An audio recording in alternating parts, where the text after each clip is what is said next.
SFI তখনও করেছিল বাম অতিবাম, এখনও বাম অতিবামই করেছে। তাদের দেখুন কোনো জনভিত্তি নেই, সব জায়গাতেই শূন্য। মাঝে 6 বছরের ব্যবধান। গত শনিবার যাদবপুর বিশ্ববিদ্যালয়ের শিক্ষামন্ত্রী ব্রাত্য বসুকে যেভাবে হেনস্থার শিকার হতে হয়েছে, কেন্দ্রীয় মন্ত্রী থাকাকালীন হুবহু সেই পরিস্থিতির মুখে পড়েছিলেন তিনি। যাদবপুর কাণ্ডে এবার বামপন্থীদের তীব্র আক্রমণ করলেন বাবুল সুপ্রিয়। পাম্প চালিয়ে উঠছে বিল, কেএসবি পাম্প বাঁচায় বিদ্যুৎ, বিলের প্রবলেম গেল।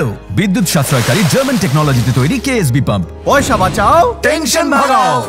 যিনি তখন মোদী মন্ত্রিসভার সদস্য ছিলেন, আর এখন মমতা বন্দ্যোপাধ্যায়ের মন্ত্রিসভায় পর্যটন মন্ত্রী। এসএফআই বাম অতিবাম, যাদের কোনো আদর্শ নেই, গুন্ডামি করেছে 34 বছর ধরে, তারা গুন্ডামি করেছে, আজও করছে। আমি সুজনবাবু সব উল্টোপাল্টা বকছেন, কি ওনার জনভিত্তি আছে বলুন তো? একটা কোথাও ভোটে জিততে পারেন উনি? কেন মানুষ ওনার কথা শুনবে? 2019 সালের 19শে সেপ্টেম্বর এবিভিপির একটি অনুষ্ঠানে যোগ দিতে যাদবপুর বিশ্ববিদ্যালয়ে গেছিলেন তৎকালীন কেন্দ্রীয় মন্ত্রী এবং বিজেপির সাংসদ বাবুল সুপ্রিয়।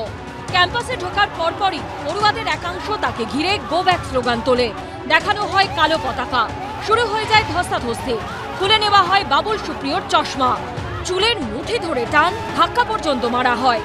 তৎকালীন রাজ্যপাল জগদীপ ধনকর পৌঁছেছিলেন বাবুল সুপ্রিয়কে উদ্ধার করতে।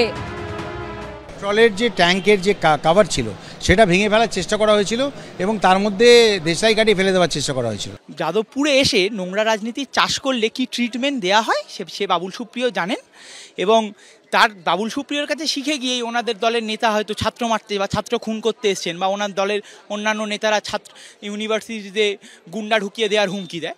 গুন্ডা ঢুকিয়ে দেওয়ার হুমকি ওনারা দিতে পারবেন, যাদবপুরের গণতান্ত্রিক পদ্ধতিতে তৃণমূল কখনো আসতে পারবে না, তাই এইভাবে গুন্ডাগিরির হুমকি ওদের দিতে হয়।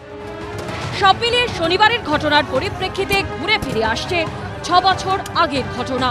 অনির্বাণ বিশ্বাস, বিজেন্দ্র সিংহ ও বিজন চক্রবর্তীর রিপোর্ট, এবিপি আনন্দ।